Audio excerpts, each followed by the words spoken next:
Hi, everyone. Welcome. I am Fran Blaze, a chemistry faculty member here at Haverford College and also provost at Haverford. And what a wonderful way to spend this beautiful winter evening celebrating Steve Lippard, who's being honored by the National Science and Technology Medal Foundation.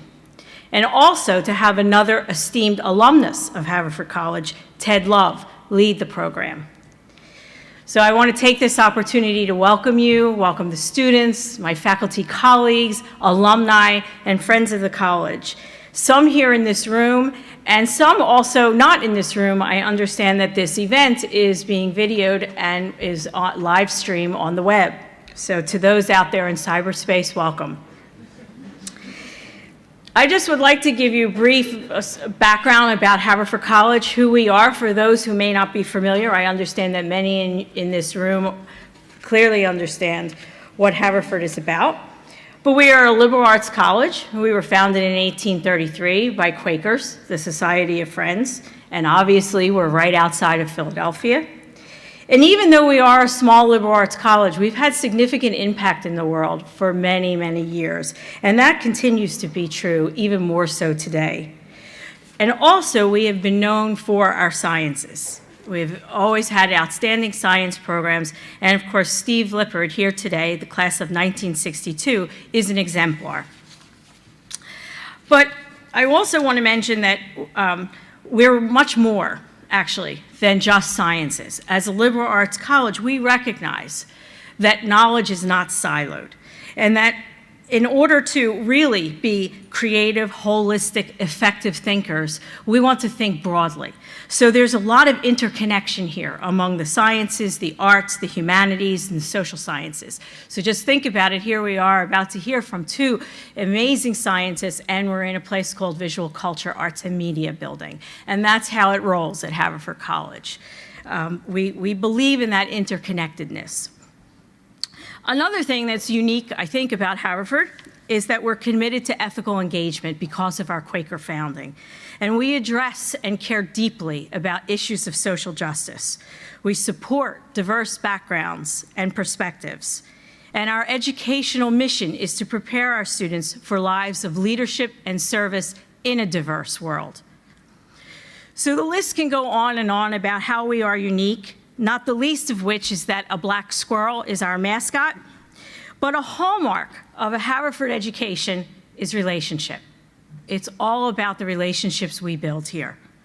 Faculty here work very closely with students in the classroom, in the art studio, in the research lab, in the field, if they're doing field work, and many other venues.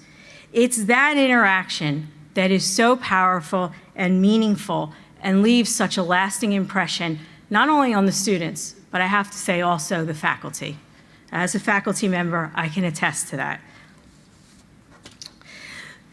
And so Steve, hopefully, will tell us about his journey here at Haverford College. He is a brilliant creative scientist and has actually created a new field in chemistry. And so I'm sure that he'll mention some of the impactful relationships that he had here, particularly one with his mentor, Professor Colin McKay, a long-standing member of the Haverford Chemistry Department who recently passed away. It's very sad. We miss him dearly. And then Steve himself paid it forward and has been a mentor, an incredibly supportive and inspiring one to generations of scientists. And so before I close, I also want to thank Dr. Ted Love, class of 1981, another extraordinary alumnus of Haverford College. Ted was a bio major here and a graduate of Yale Medical School, a cardiologist by training. And he's had an amazing career as a physician, an innovator, a senior management leader, and CEO of the top pharmaceutical and biotech companies in the country. Ted is now CEO of Global Blood Therapeutics and is successfully leading the effort to develop effective treatments for sickle cell disease. He will be serving as our interviewer for Stephen about his path-breaking career.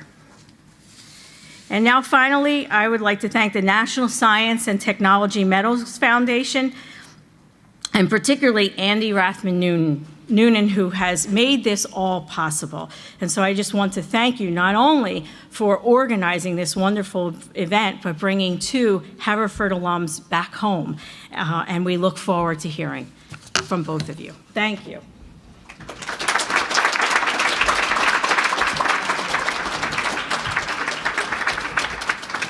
Well, Provost Blaise, thanks for those kind words. I really appreciate it.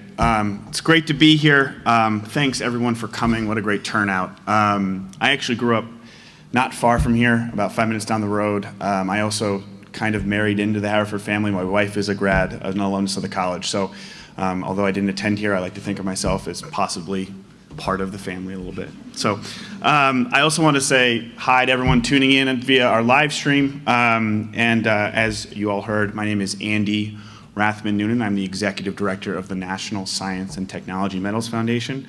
First, I just want to say a quick word of thanks to Haverford staff and leadership. You guys were wonderful throughout this entire process. I want to thank our agency sponsors, the United States Patent and Trademark Office, as well as the National Science Foundation. It's really their support that allows us to put on events like this and actually share it with the rest of the country. And I do want to thank my staff specifically, Laura, Allison, Ryan. They did a wonderful job bringing this to life, and I just wanted to extend a thank you to them as well. We began an Evening With program just 2 years ago, and it was set around the idea that we wanted to create opportunities for students just like you to have meaningful interactions with the top minds in science and technology. We believe that these men and women have so much to teach us beyond just the technical aspects of their work. It's their stories of perseverance, achievement, and often failure that inspire us to set our sights higher and recognize our potential to achieve great things. We hope that by the end of the night, you come to appreciate that there isn't just one way to be an innovator. In fact, there's actually no predetermined path at all. And it's actually through those unique experiences and those diverse experiences that the great scientists of our time discovered new approaches and developed incredible solutions to the world's greatest problems. So in a few minutes, you're going to hear from 2 members of your Haverford family, Dr. Stephen Lippard and Dr. Ted Love. Dr. Lippard is an emeritus professor of chemistry at MIT. He's developed anti-cancer drugs as well as mentored plenty of students. Dr. Lippard has played a role in many groundbreaking moments in chemistry. He has received many awards, including the American Chemical Society's prestigious Priestley Medal and the National Medal of Science, which is the highest honor an American scientist can receive. Dr. Lippard is best known for his work on the anti-cancer drug cisplatin, which contains platinum, and is a first-line therapy for many cancers. His foundational work on platinum-based anti-cancer drugs have paved the way for other researchers working to develop cancer treatments. Dr. Lippard's work has also helped advance cleaner fuel technologies and shed light on the role of metal ions in signal processes in the brain. We're incredibly pleased to be hosting him, and we can't thank you enough for joining us today. As Provost Blaise mentioned, leading our discussion is going to be Ted Love. Ted Love is the CEO of Global Blood Therapeutics. He's not only a member of your community, but he's actually a member of our foundation's community. He serves on the board, serves loyally on the board for us, and we are incredibly thrilled that he's going to be leading the conversation tonight. So if you please join me in welcoming our 2 featured guests to the stage, Dr. Stephen Lippard and Dr. Ted Love.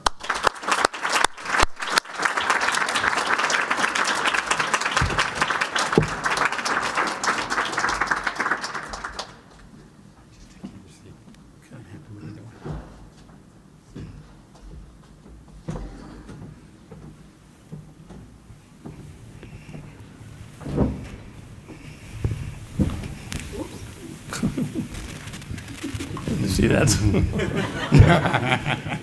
So he's human. So first of all, thank you all for being here tonight. It really is a pleasure for, I think, the 2 of us to come home and to be able here to share some reflections over an extraordinary career with all of you who are likely also to have extraordinary careers as you leave Haverford. So, Dr. Lippard, everyone has already mentioned and already knows that you've had an extraordinary career and are a widely recognized and widely awarded leader. But I want to start out talking about who you are and how you came to be who you are today. We talked a little bit about your days before Haverford, and I found it very interesting. Could you tell us a little bit about who you were before you came to Haverford? Well, I began as a little boy. I was born in Pittsburgh, Pennsylvania, and I'm the oldest of 4 children. I have a brother and younger twin sisters. And we went through public schools. Went to a very good elementary school in Pittsburgh. It was K through 8. And the teachers were all women back in those days. They were called spinsters. They weren't married. And including maybe that's a bad word, I don't know. But the principal also was. But the best thing about that school, K through 8, it wasn't called that. We went through 1B, 1A, 2B, 2A. You guys have never heard of that probably. Was that in 5th, 6th, 7th, and 8th grade, you had the same teachers for the same subject. So the same math teacher for 4 years, the same English teacher for 4 years, history, and so forth. The only male in the school was the gym teacher, who was a pretty good soccer player and taught us how to play soccer well. And then on to the high school, which was fed from many areas in Pittsburgh. And that was an uninteresting experience for me, basically. For a lot of reasons, not the least of which was when I talked to my high school principal about applying to Haverford, and I'll tell you why I did that in a moment. He said, well, you really shouldn't apply there because they consider people from west of the Alleghenies as barbarians. So you can think about that. Anyway, I heard about Haverford because in the summers I spent time in a summer camp, first as a camper and then as a counselor, and I greatly admired somebody a couple of years older than I named Bobby Miller, and he was actually a Haverford grad 2 years before me, and we taught horseback riding together, among other things, and I really admired his personality, his intellect, his taste, his judgment, and in a way he was a mentor to me. And I'm actually working, now that I've retired, I'm allowed to do a lot of other things that I didn't do while I was a scientist. I did, but I didn't put the energy into what I'm doing now. One of them is I'm writing an op-ed on mentoring.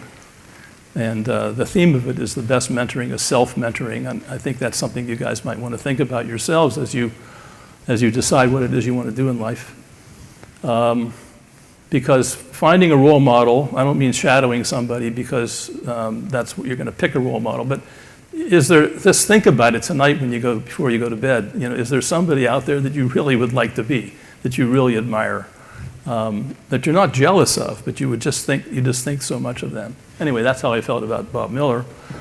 And so I decided I would apply to Haverford and talk to my dad about this. And I'm the oldest of 4. My dad didn't have a lot of money. And he looked at the tuition. He had enough so that he didn't qualify for financial aid, but not enough to think about sending 4 kids equally. And one of the things my parents always gave us was choice, and they treated us all more or less the same. So long story short, in 1957, I believe it is, or so, we both took our first airplane ride on Allegheny Airlines from Pittsburgh to Philadelphia, got to the Haverford campus, and just fell in love with the place. Of course, it had half the number of buildings. It was much more pastoral. It was a March day. It was rainy, a little muddy, but just the whole place vibrated fantastically, and I was sold right then. And so was my dad, more to the point. And so I came. Shall I go on a little bit? Well, I want to follow up. But I'll let you ask a question. And so now that you are at Haverford, in an earlier conversation, you said to me that Haverford changed your life. I'd be curious to understand, what happened here to make you feel that your life was changed here. Okay, well, I was brought here by admiring a friend. And when I got here and took a look at the freshman English lists, they still require freshman English of everybody? I hope so. I thought, I'm going to flunk out of this place. I mean, I hadn't heard of the books on the reading list, whereas most of my classmates had read them already. How many of us wondered if we'd flunk out of this place? At least me. And so I was pretty nervous about this. Things like the Odyssey and the Iliad. Who in Pittsburgh ever heard of the Odyssey and the Iliad? Well, I shouldn't say, but in my high school, we certainly didn't do that. But I've never been one to sort of back away from the challenge. There's a lot of other things that pushed me here. I should say, actually, because of one of my uncles, my Uncle Mo, who was a great physician. I wanted to be. I was a pre-med. I was a chosen pre-med.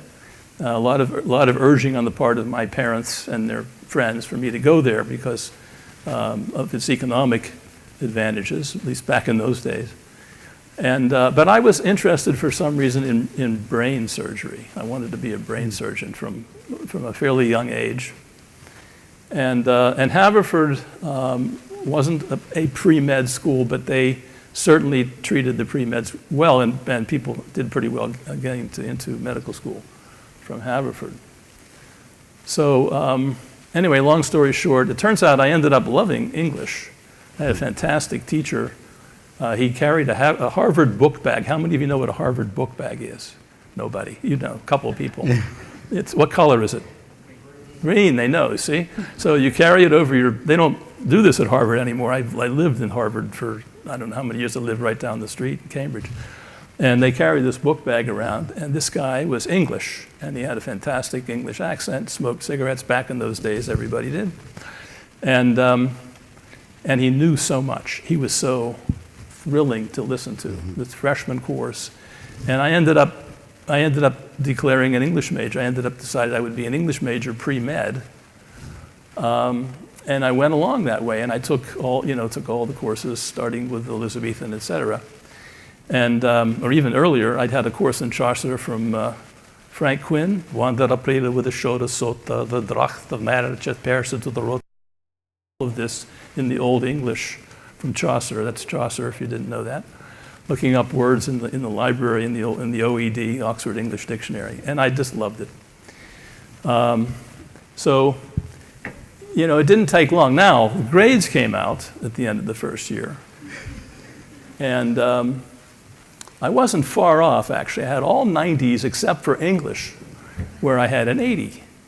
And I thought to myself, geez, I think I could do better than that. And so and it wasn't just the grades, but I felt, I'm not sure why I got the 80, but I did. I don't even remember maybe Satterthwaite was the teacher. I liked him a lot, so it didn't matter. And I just decided I would apply myself more. Maybe I wasn't applying myself. Now, of course, I don't believe that everybody is equally good at something, and if you just try hard enough, you can do well. If anybody ever taught you that, forget it. It isn't true. There are differences. You've all figured this out already, right? But don't let anybody try to convince you of that. But somehow or other, I guess I was able to pick up the English stuff, and things, got better. So chemistry. How did the now pre-meds chemistry? have to take chemistry. Yeah. So I took freshman chemistry. Mm-hmm. Chemistry, I should say, I probably have done my high school a disservice. I mean, there were a couple of good people in that place, at teaching, that is. And one of them was, this is actually going out there, isn't it? And one of them was in English, as a matter of fact. I won't mention any names. But one of them was in chemistry. He was so good that he taught 10th grade chemistry and he taught 11th grade chemistry. The 11th grade chemistry was an honors course. And everybody who cared about science wanted to be in that honors course. Mm-hmm. And so in order to get in that honors course, you had to do good in the 10th grade course to get in. Mm-hmm. And I did. I was really excited to be in the 11th grade course when he was recruited away from my high school to run a high school in New Orleans for the family members of Olin Matheson children, Olin Matheson employees, those children. and be their chemistry teacher. So he was taken away from all of us who were excited to learn chemistry from him. Anyway, my first semesters of chemistry were at a pretty high level. Bob Walter taught me the first freshman chemistry. He's an organic chemist teaching freshman chemistry. And it was really very exciting, and just on it went. And Fran mentioned Colin McKay. Colin was a very special person to me. He was a wonderful teacher, and actually it was something very sad happened. I mean, there was a man by the name of Russ Williams here at Haverford, had 4 chemistry faculty, and Russ had brought the others there from Chicago, from Yale. Mm-hmm. They were excellent faculty, and Russ died of cerebral hemorrhage at age 45, which kind of threw a monkey wrench in the whole thing. But they held together, and they taught us chemistry. Claude Wintner came shortly thereafter, and it was really a very, very strong group. There was a similarly strong group in biology. Mm-hmm. Ted and I have discussed this because he was a biology major, and we immediately knew the same 3 people, Lowy, Finger, and Santer, Mel Santer. Mm-hmm. So between the chemist and the biologist, this was a world-class group of faculty teaching in those 2 sciences. Now, of course, they were world-class in all sorts of other things. I mean, many of the faculty members got stolen away by Harvard and other places. But many of them knew better, that this is a better place to be as a teacher. Mm-hmm. And so they stayed. Anyway, by the time I was a junior, I had a really tough problem, whether I wanted to go on in medicine, whether I wanted to go to graduate school in chemistry, mm-hmm. or whether, believe it or not, at that point in time, 80 first, barely making it in the first semester in freshman English, whether I might want to go to graduate school in English literature and do writing. And I had been encouraged to do that by members of the English faculty. So that was tough. And I could have gone down any of those 3 pathways, and I tried to treat it a little bit like a scientist and do some experiments. So I have a friend whose father was a surgeon in Pittsburgh, and I went to the hospital operating floor and stood on there as a hernial sac was removed and wanted to see if I would faint from the sight of blood. People told me that was something might happen if you go to medical school. That wasn't a problem. I think I could have gotten into the other schools. I don't know what it was. Mm-hmm. I decided ultimately, at the end of the day, I wanted to do chemistry because of the ability to create new stuff. The chemists are the people in the world who create new things. That's why, it's hard to get rid of chemistry departments. The country of England tried that some years ago and failed. They came back. It's because we're the ones that make new things from scratch. And there's an unlimited number of things. It's not like we're trying to mimic nature and make this thing or that thing.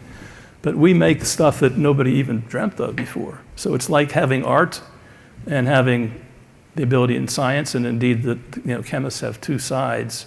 They make great administrators, by the way. Everybody knows that. Everybody knows that.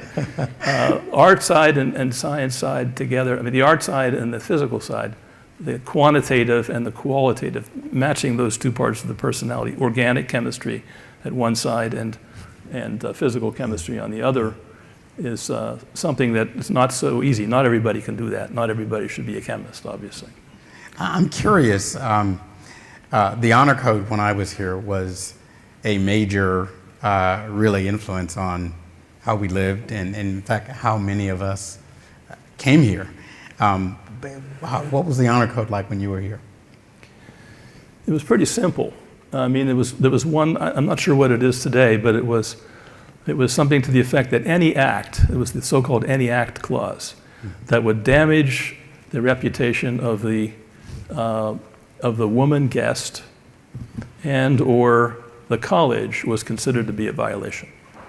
Now, you guys have to know what it was like, dating women in those days. We were an all-male college. There were 450 men here, 103 in my class.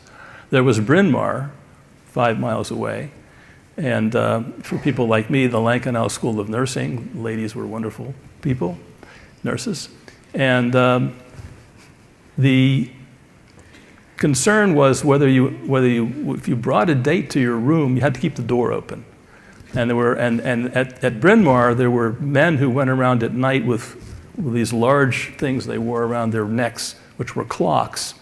And they had to go to various places around the Bryn Mawr campus and find the key that was hanging on the wall and plug it into their clock and turn it to prove that they had been there to check that they had done their rounds appropriately, just to give you a sense of what life was like back then. And if the women were late getting back, missed an 11 o'clock curfew, 12 o'clock curfew, 1 o'clock curfew, they were in serious trouble, and if they did it a couple of times, they could be thrown out of the college. So that's kind of the way it was back then, as I remember. I'm not sure my memory is perfect, but so that was the social side, and of course then it was the academic side, and if there were a lot of violations, I didn't know about them. I wasn't on the code. I didn't know of any social violations. They must have been around. People probably smoked marijuana. I didn't see them. It must have been happening. Is that still a violation? But it didn't affect. Was that ever a violation?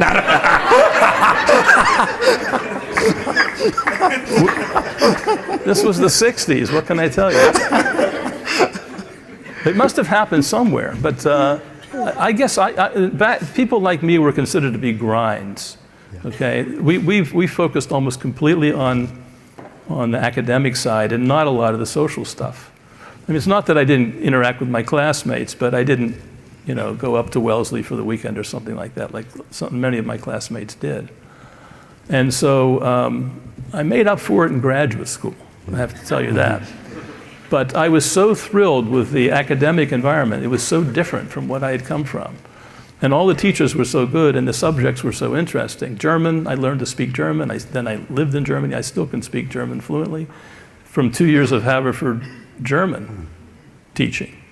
And I read everything that Kafka wrote, at least so my teacher told me, auf Deutsch, including unpublished letters to his father. It was interesting. And I already mentioned Frank Quinn in the Chaucer course. My senior thesis was on Troilus and Cressida from the medieval allegory play through Chaucer to Shakespeare, because I just loved all of that stuff. And so if this the honor code I didn't think a lot about. We had take-home exams. Yep. They were introduced during my period here, by the way. And people were nervous about it, but, take the thing home. They were open book, too. So, some of them were. So I think in our earlier conversation, you mentioned this term about learning to grind, and it related to me. I don't know if you guys still use that term or not, but I had to grind here. When I came to Haverford, my background really had not been the best preparation, and I really only had two options. One is to flunk out, and the other was to work harder than everyone else if I wanted to do well. So you had a little bit of that, it sounds like, as well. I just want to ask one more question about Haverford before we move on, and that is, if you could say one thing that changed your life here at Haverford, I mean, what changed your life? Was it the influence of the honor code? Was it the grind? Was it the peers that you had here? What really changed your life? I would say it'd have to be Colin McKay. I mean, he took me on as a research student.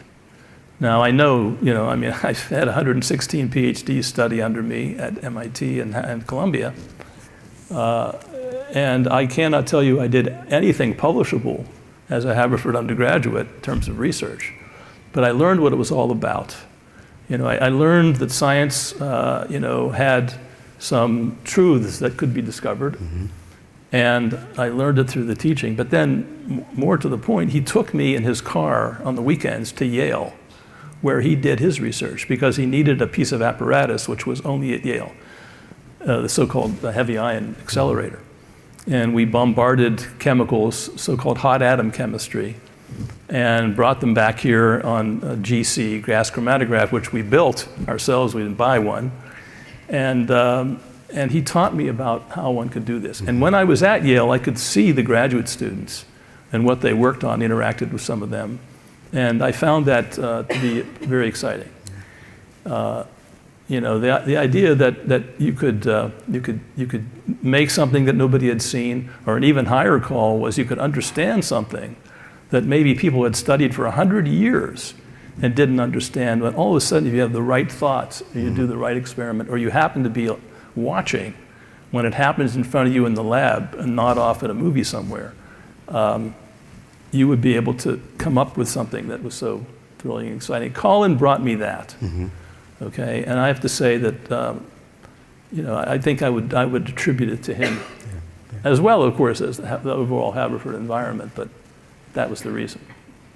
So you leave Haverford, you've learned to grind.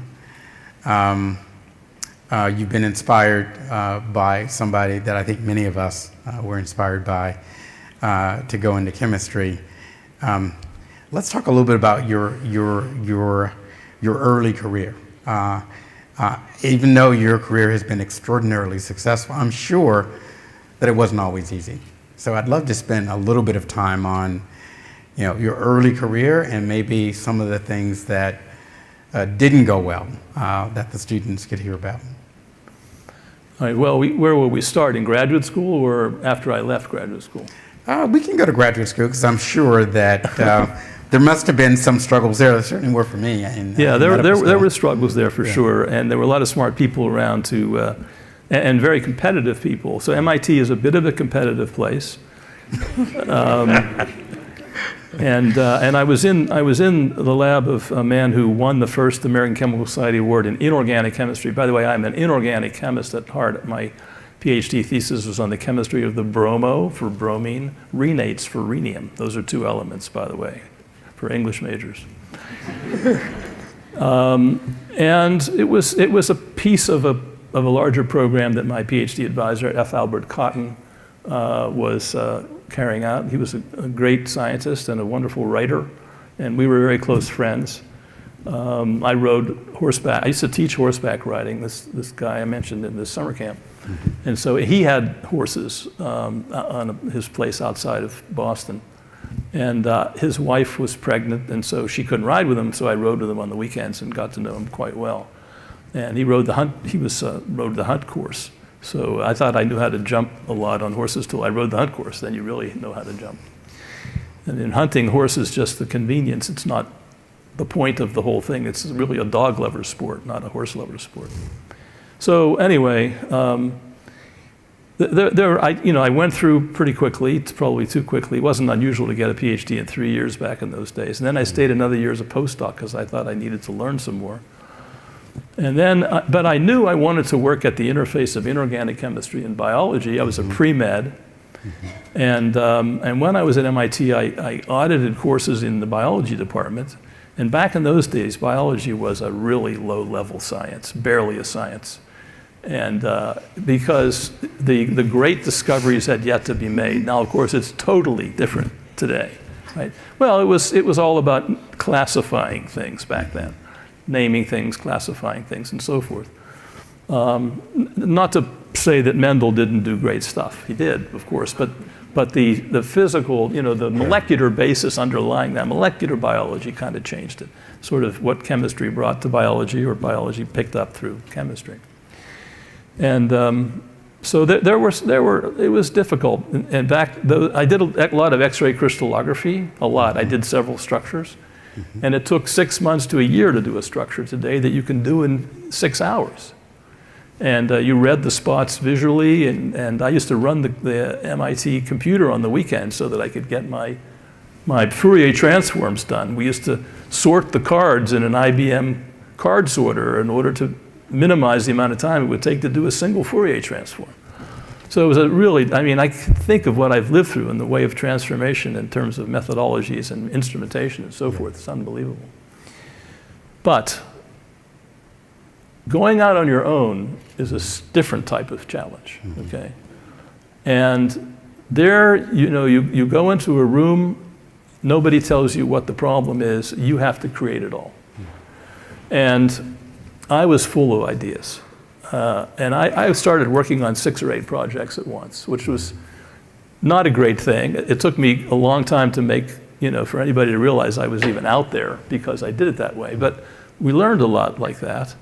And I worked on interesting problems at the interface of inorganic chemistry and biology, while doing some of the inorganic and organometallic chemistry that I had done at MIT as a postdoc. I mostly worked on metals, naturally occurring metals in biology, what they do, particularly copper and iron, and now more recently zinc. And then I worked on the anti-cancer platinum drugs were discovered by Barnett Rosenberg at Michigan State University, an amazing discovery. Barney was a physicist doing biology, dangerous combination because it skips chemistry. And he was interested in the effect of electric fields on E. coli cells growing in culture. And so he put these electrodes in a tissue culture dish, and the E. coli cells stopped dividing and turned into long filaments, looked like a little bowl of spaghetti under the microscope. And after a couple years, they figured out it had nothing to do with the electric field, but platinum on the electrode had leached off, reacted with ammonium chloride in the buffer, and made cisplatin. 1 platinum, 2 ammonias, 2 chlorides, 11 atoms, no carbon. And he knew that things that stopped cell division had often some value in cancer. So with the zeal of a Hollywood producer, he got this approved by the FDA. I mean, it's a long story. He was relentless, okay? I've always told people when I take graduate students, I'm delighted to have people who worked on farms because they're resourceful. They get up at 4 in the morning, there's nobody they can call for help. They have to do it themselves. Or who are captains of their athletic teams because they're relentless. You know, they just push. Now, that's not the only type of person that makes a good science, but often there's a good connection there. What does make a good scientist? I mean, you've had a lot of students over your career, and I think one of the comments that I've heard you make is that the people who spend the most time in the lab are not necessarily the most productive scientists. Correct. That's correct. So what makes the productive scientist? I think it's the ability to understand when you're seeing something important, and not to think because an experiment fails that you have failed, or because you have not fulfilled the expectation of your advisor that you have failed in some way, because you may well be finding something that's even more important than that expectation.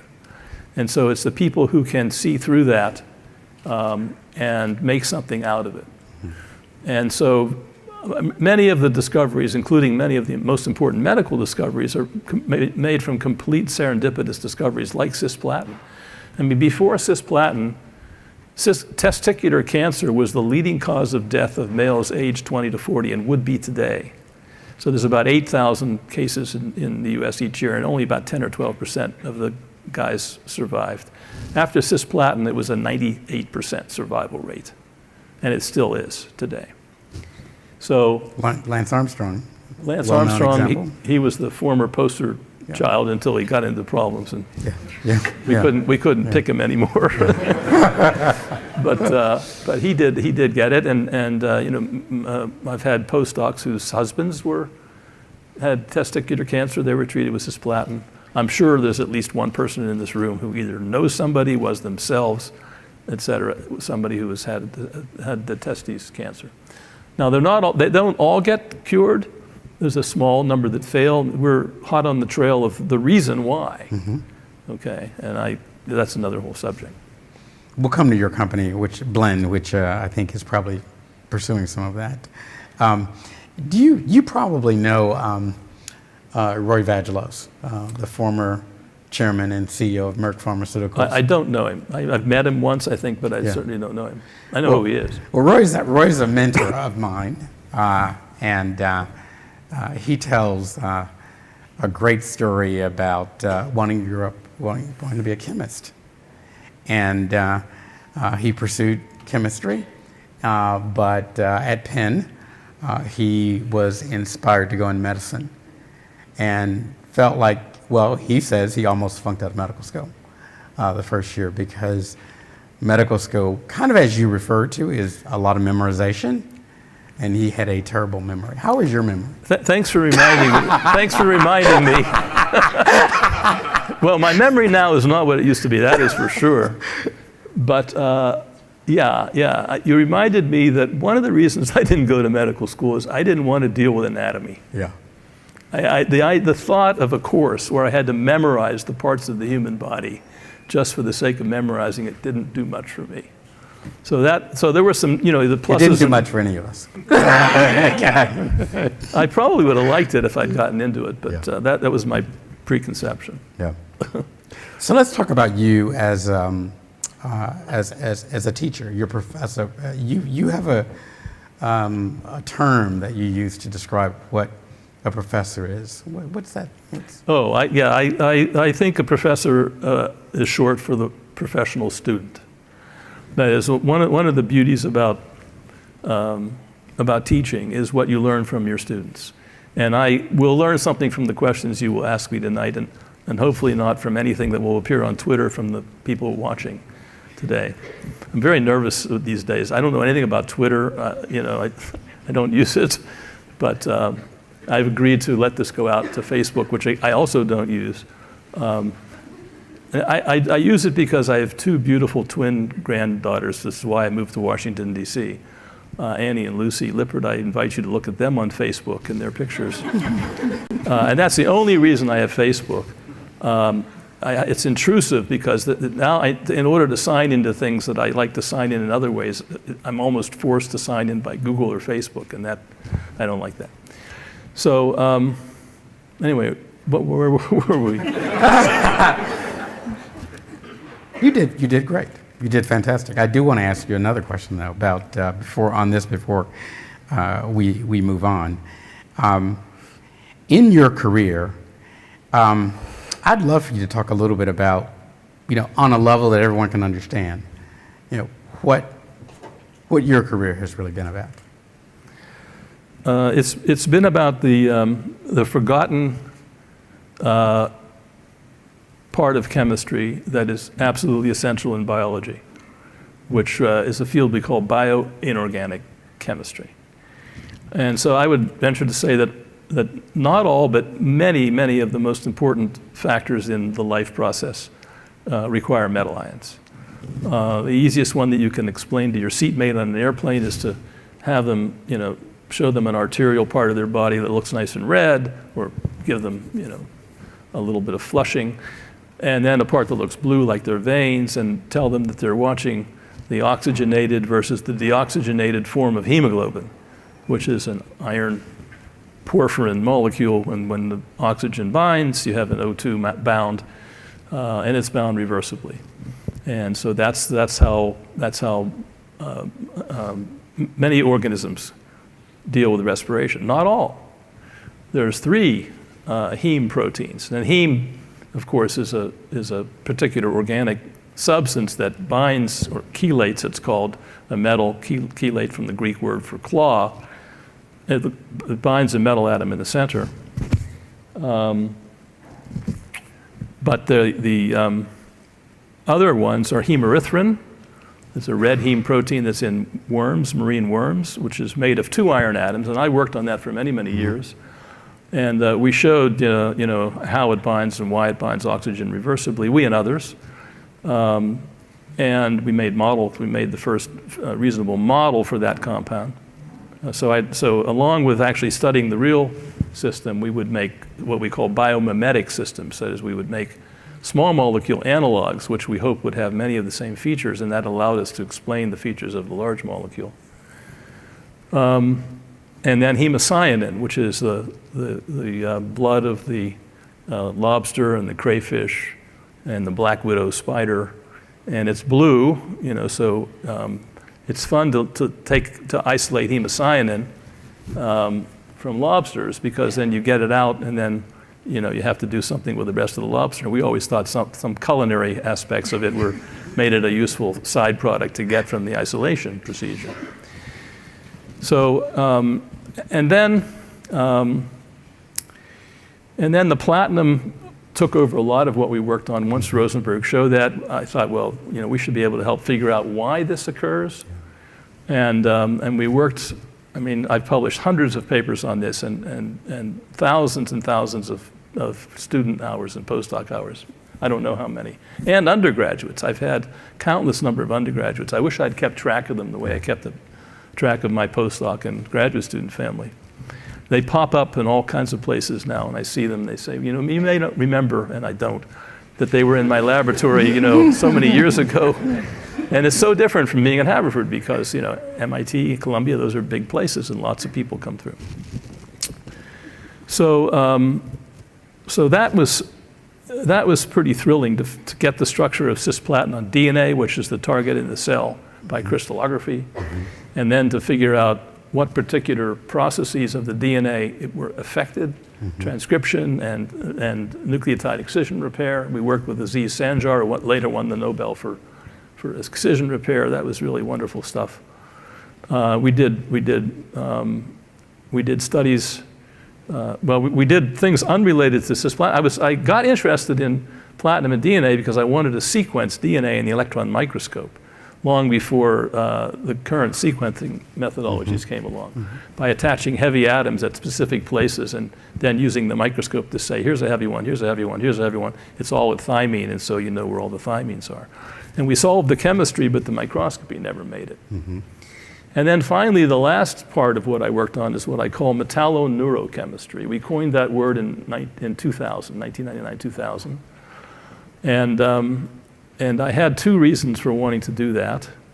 One of them was a very personal reason. I lost my first son when he was 7 years old from an acute toxic encephalopathy. And I always wanted to do something in neuroscience, but I didn't see how, as an inorganic, bioorganic chemist, I could do that. And then my father-in-law, my late wife Judy's father, died of Huntington's disease. So there were two, horrible neurological things that happened as part of me personally. And I know a lot of people who work in areas of science and medicine have been affected by personal tragedies of various kinds.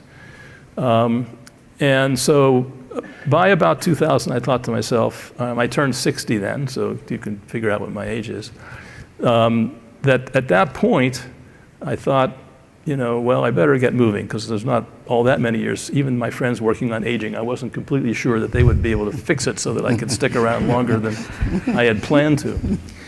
But that opened up a tremendous field. I think if I were starting today, I would work on nothing but that. Metals in the brain. And I did a sabbatical. I had 6 sabbaticals, by the way. It's unusual for any professor to have that many. At places like major research institutions, we're too busy there to go off and do sabbaticals. And how often were your sabbaticals? Well, they were every 7 years, but some were 10. I mean, I was department head for 10 years, so there was a little delay there. But I had 6. I would have had 7 if I'd stayed another year or two. And I decided, and those sabbaticals, the first one was in biochemistry in Sweden. The second one was at MRC lab in England with Aaron Klug, where I learned nucleic acid chemistry. So I learned new fields and brought them back to my lab. We were the first group at Columbia University to sequence DNA. I had people from biology, from the medical school, coming to an inorganic chemistry lab to learn from Tom Tullius, my former postdoc, how to sequence DNA. Because I brought that back from Fred Sanger, where he was in the lab in England. Anyway, I went to Roger Chen's lab. He was a wonderful, he passed away, sadly, in the 60s, young 60s, at UCSD. I knew Roger because he was an undergraduate who worked in my lab at Columbia. The Columbia admissions office brought him in to get excited about Columbia rather than having him go to Harvard. And I actually tried to convince him to go to Haverford when he came in to see me. I said, well, you should consider small liberal arts colleges. I'm not kidding. And he did end up, I think he ended up going to England for his degree. Anyway, I went to Roger's lab, and he was a great scientist. And he had all the methodologies. We talked a lot about nitric oxide signaling, which is inorganic, of course, not metallo-inorganic, but still bioinorganic. And I got interested in zinc for some reasons. And it turns out that zinc is really important in sensory perception. I worked on the hippocampus at first, the center of learning and memory, but it's the sensory perception that's really pretty cool. Your eyes, so we worked with collaborators, because I don't know this stuff, but I find collaborators who help me. And that's the other thing is, you want to do science, it's very collaborative. And I don't believe that the best way is to build a building on a campus and bring a lot of people together and say, okay, guys, collaborate.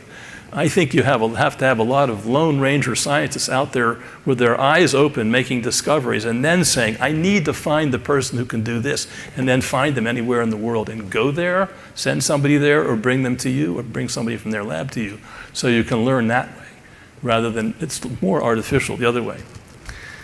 So, anyway, just give you one little vignette, and we'll stop on this.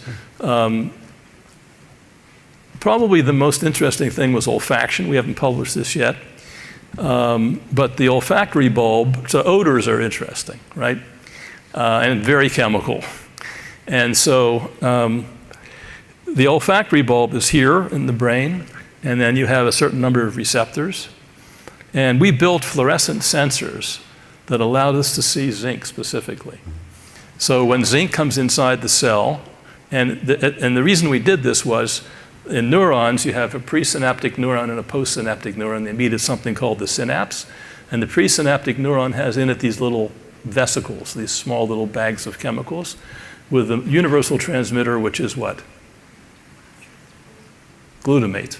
So glutamate is usually pushed out of the presynaptic neuron, across the synaptic cleft, binds to receptors on the postsynaptic neuron, so-called glutamatergic receptors like AMPA receptor, and NMDA receptor, and methyl D-aspartate, they're acronyms.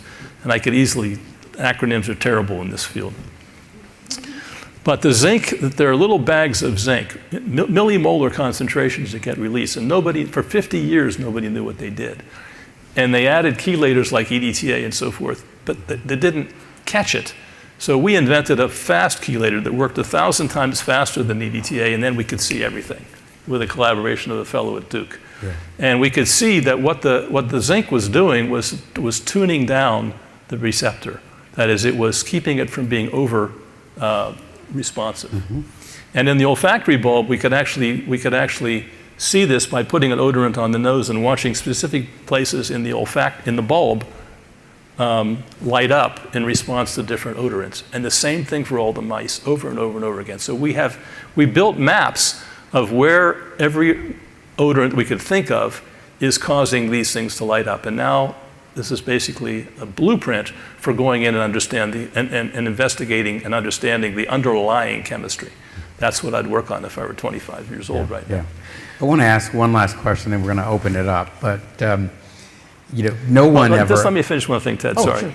Sure. There's one little vignette you'll remember. He told me that he talks when you a walk lot, when you walk into a department store, you go into the ladies' perfume section. You can't smell anything but that perfume when you're in there, right? Now, how many of you ever stayed in there long enough to all of a sudden smell somebody who walks in with a cup of coffee after a little while? That's your mobile zinc working. That's my theory anyway.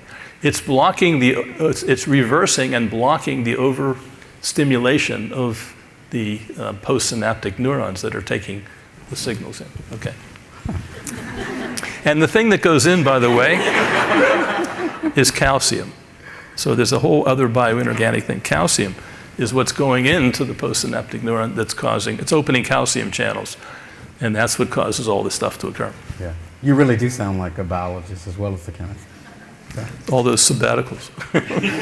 Before we open it up, I know your family has been very important to you, and I've heard you describe how you could not have been as successful as you've been. I think you talk a little bit about scientists and how scientists really need a family that's supportive. So would love for you to tell us a little bit about your family and what role that played. Well, I think it all was Judy. So I married, I met Judy at a MIT mixer. I went to one mixer in my life, that was it. We had Wellesley women over, we had Simmons. She was an art major at Simmons College. And And she came, I tapped her on the shoulder, we danced, and the rest is history. You know, she was 21 years old, I was 23 when we got married, and we had Andy when I was 25 and she was 23. Now, she was a great artist. She could paint, she could do sculpture, she could do woodcut, she could do metal work and so forth.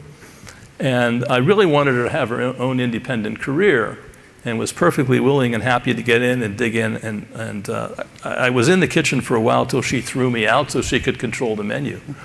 But she empowered me. Okay, now I realize, and I've promoted women a lot in science. My former women, one of the most treasured awards I have is a beautiful plexiglass plaque that my former women graduate students and postdocs gave me on my 70th birthday for mentoring women.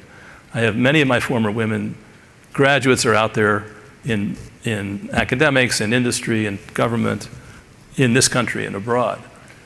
But Judy she wanted to raise the family. Mm-hmm. And so she did. And she did everything.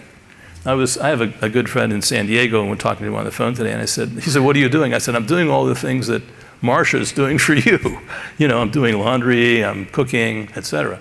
Now, I am cooking. I've become sort of a minor chef. I enjoy cooking. I do a lot of it. I'm a sous vide cook, if you know what that is.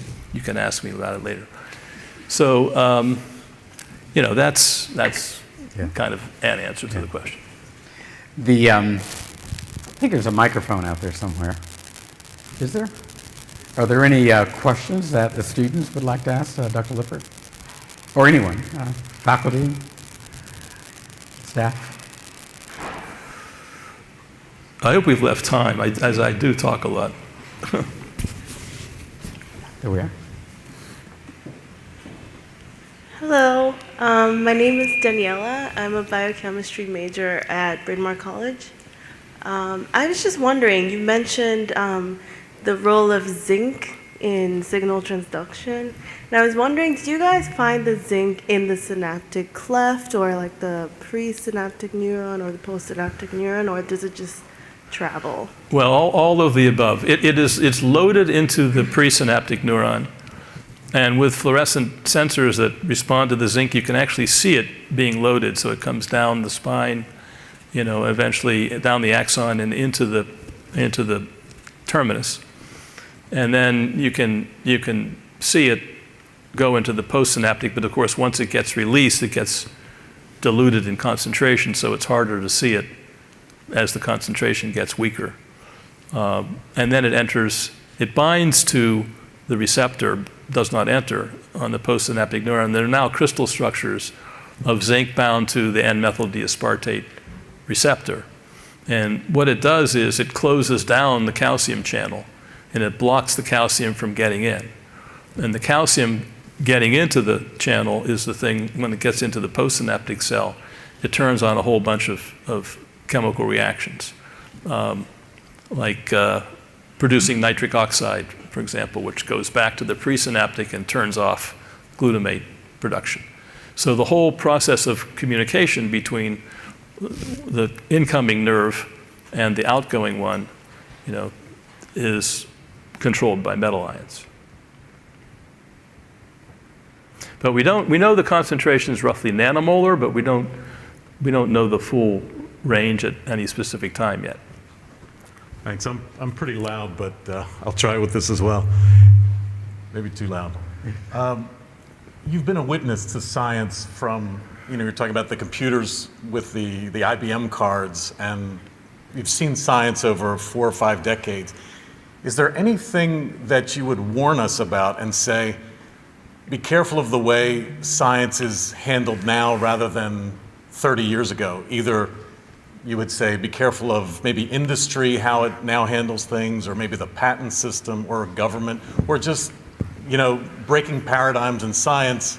Sometimes maybe we're too conservative about how we handle things. Any warning, I guess, is what I'm looking for. Something you'd say, do it differently. Well, I'd like to undo some things that have happened. Fair enough. Go ahead. I remember going, as a high school student, going to classes on computing at Carnegie Tech before it became Carnegie Mellon in Pittsburgh. And they were concerned about space exploration. They were concerned about the computer and artificial intelligence. They were worried about the computer taking over the human mind, and they drew pictures back then of what we now call computer terminals, and students lined up. I suppose you have them here at Haverford. We had them at MIT, where you've got a room of many, many terminals and students, they're all working. But I guess a lot of people have their own computers now, so there's less of that. But they were worried about the computer taking over the human mind, teaching itself to be smarter, and we see a little bit of that in the chess matches that occur. So I think that it's important to worry about things like that, but you can over-worry to the point of paralyzing what you're doing.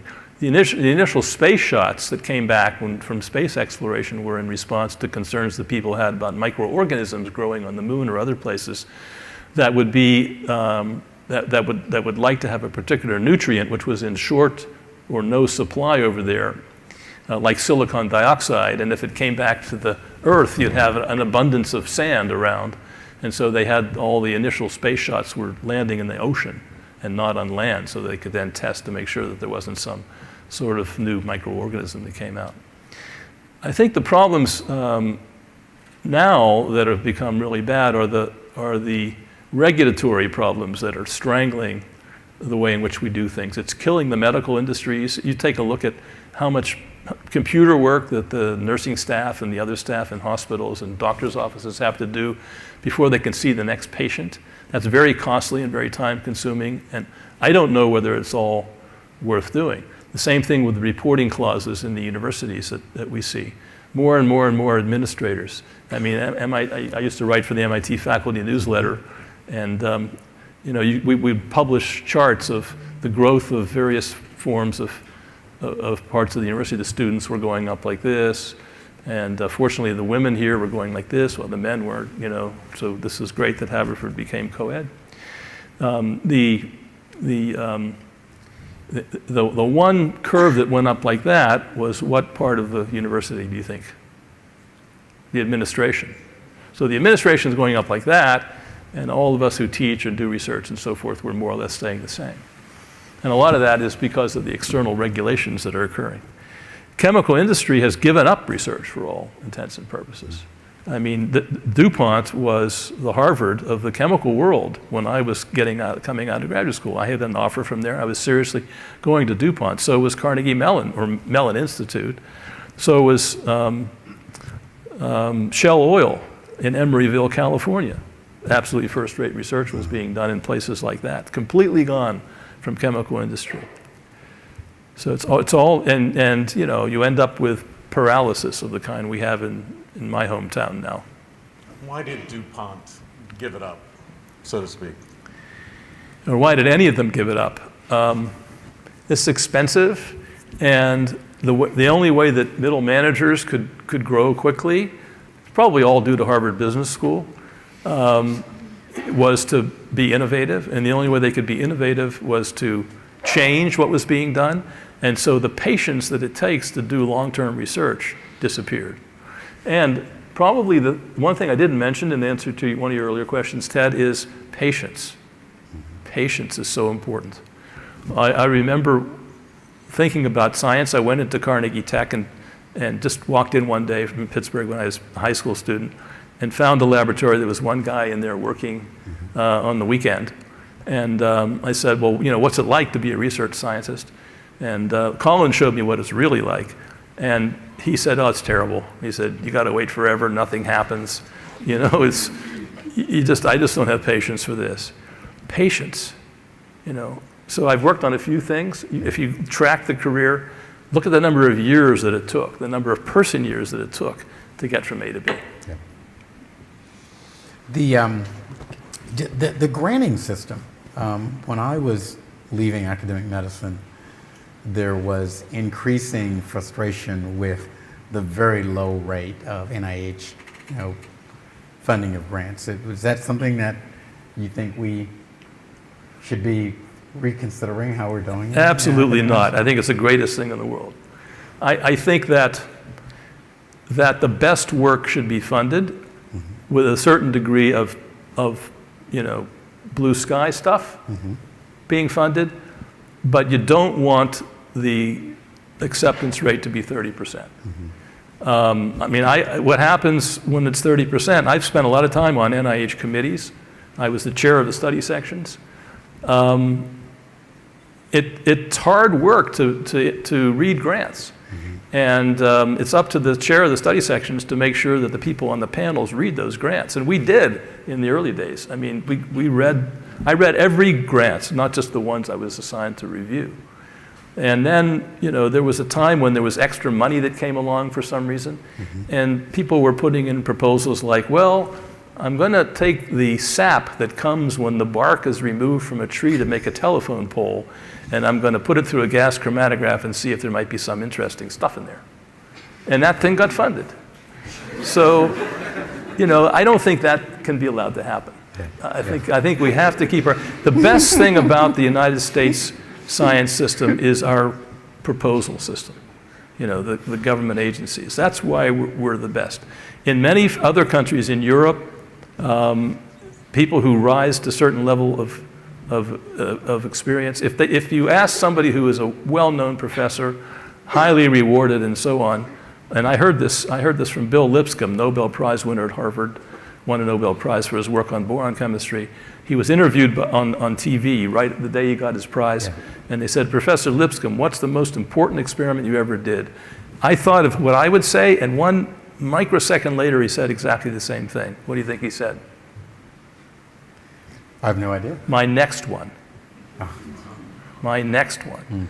And that is what is at the heart of our system that makes it so strong.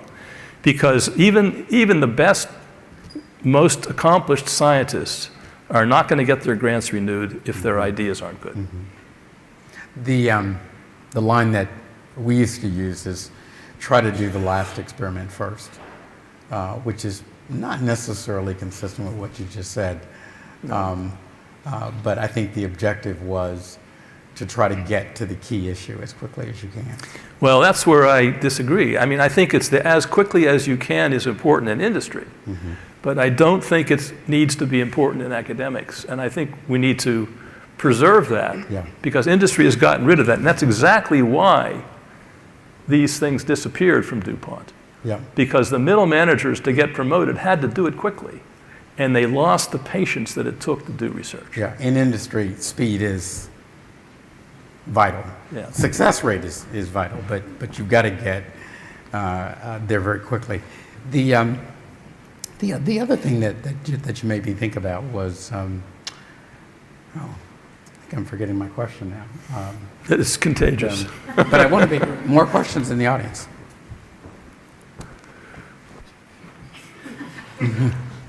Hi, Will Fox, senior chem major. Where are you, Will? Wave your hand. Oh, there you go. Okay, yeah. hi. Hello. You going to graduate school? No, I don't think so. At least not right away. That's okay. Oh, by the way, the most important thing in life is what?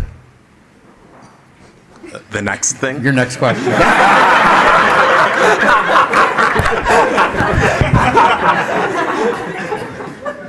So happiness. This question. Happiness. So you've been at Haverford, you've been at a lot, like you said, the 6 sabbaticals, you've been at a lot of large, probably really great research institutions.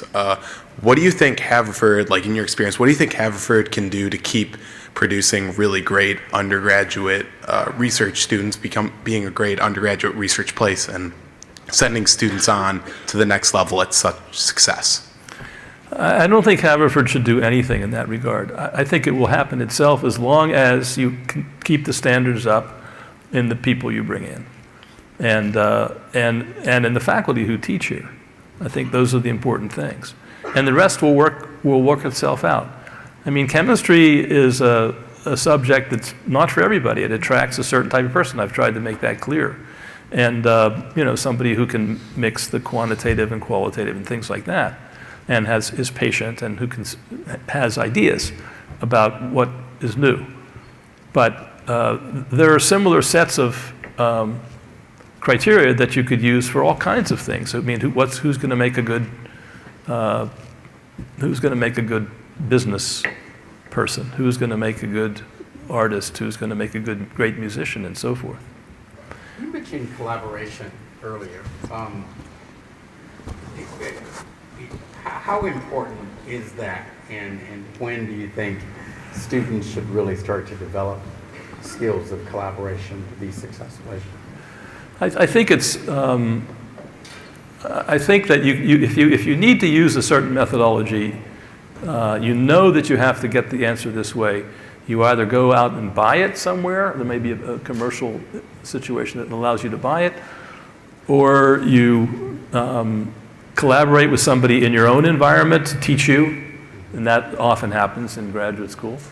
Or you find somebody to collaborate with, and that means not just that you make a connection with the head of the laboratory, but that the head of the laboratory operates quickly to identify somebody in the lab who is excited to take on the project, and you introduce them to your person.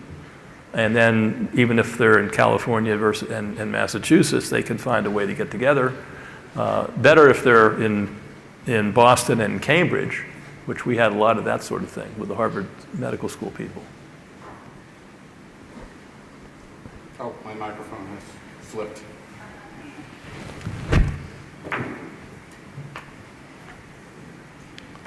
Just on the point about collaboration, I can remember my first trip to Europe in my life was when I was at Harvard, and my lab was working on a problem very unsuccessfully.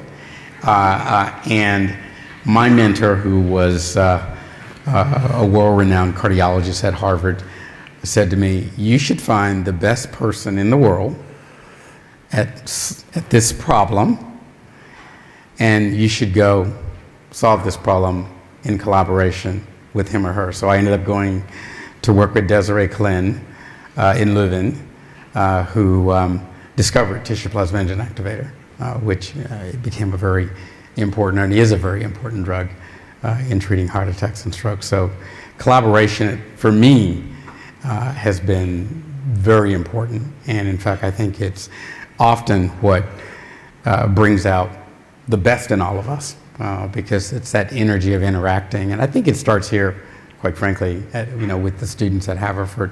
Do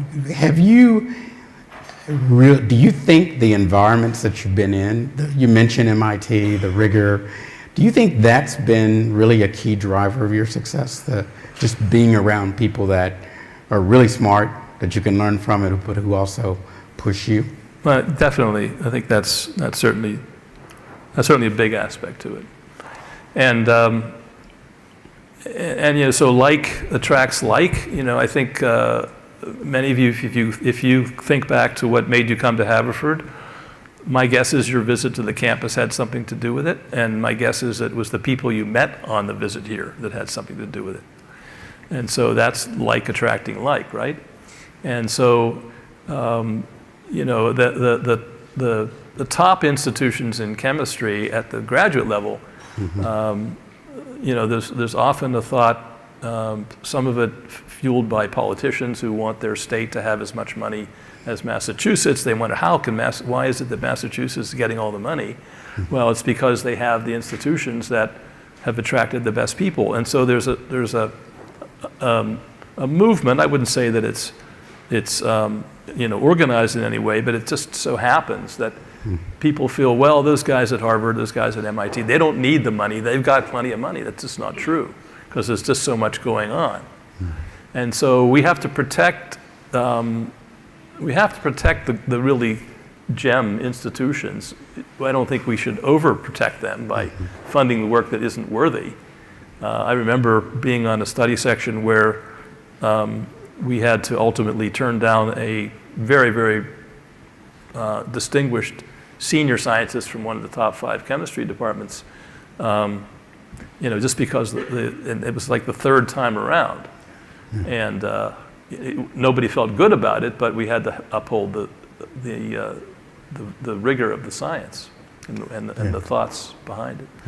So we need institutions like that, but we need the other institutions as well, because there are people in those other institutions who are just as good as in the best institutions, and they will rise to it given some time. I've seen that over and over and over again. I know some really absolutely first-rate scientists, including Nobel Prize winners, who did not start at a high level, but managed to get themselves up there just because they knew it. I mean, look what Einstein started with, right? He was in the post office. Yeah, yeah. In medicine, we used to call it the curbside consult.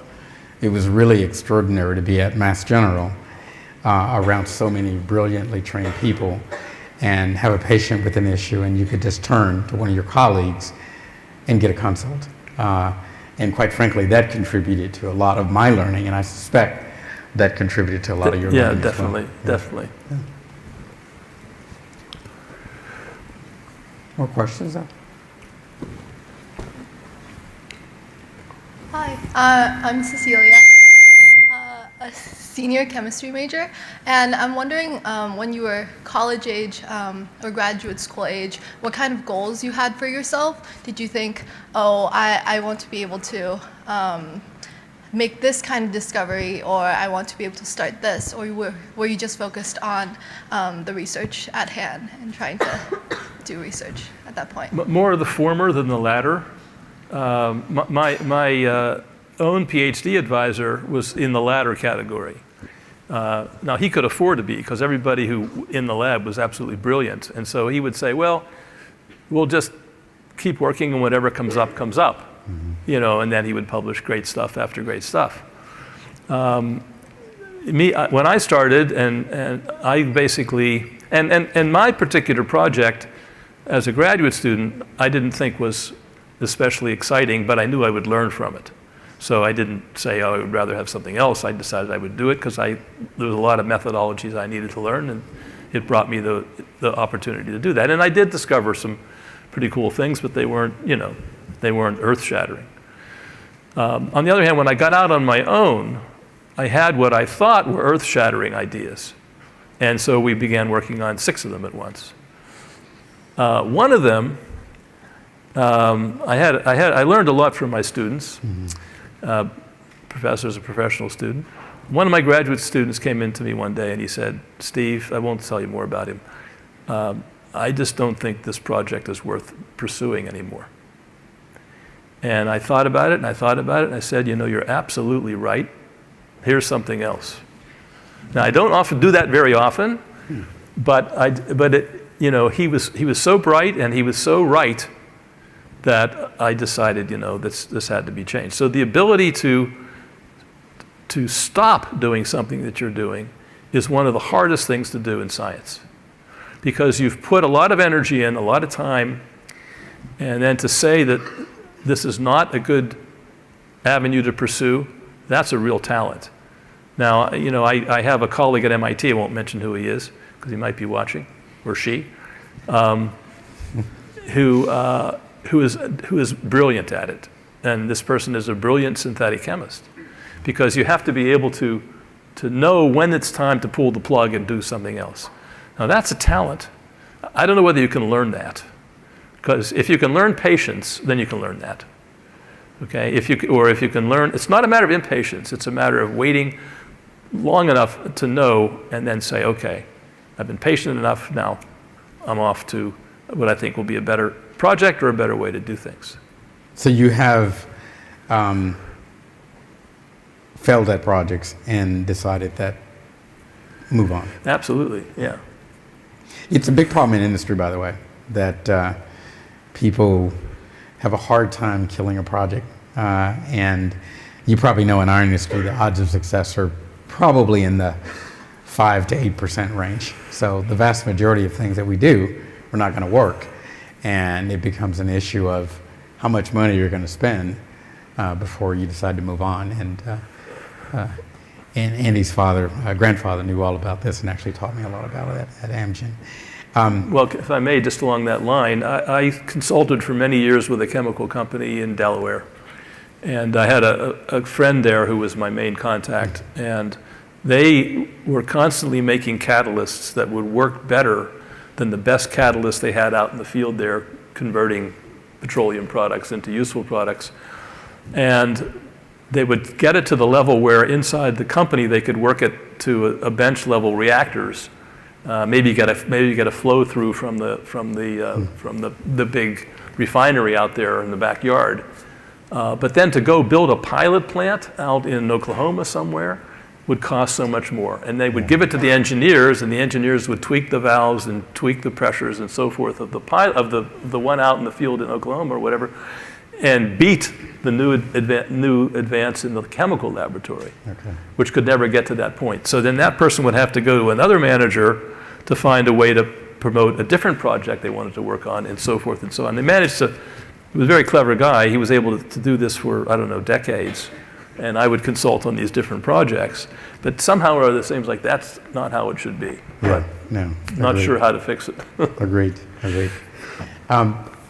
We have a reception planned, and I think it's always hard for some people to ask questions in the audience, but this provides an opportunity for us to have a direct interaction with Stephen. So please stick around for the reception. I just want to end by doing what was done at the beginning, which is to thank you for doing this. The medal winners, like Stephen, are really national treasures. These are people that have clearly demonstrated that they're some of the brightest minds in the world. They've made extraordinary contributions to science, and it really is a privilege to be able to provide you guys, tomorrow's leaders, with an opportunity to interact with today's leaders. Thank you, Stephen, for being here. Oh, thank you.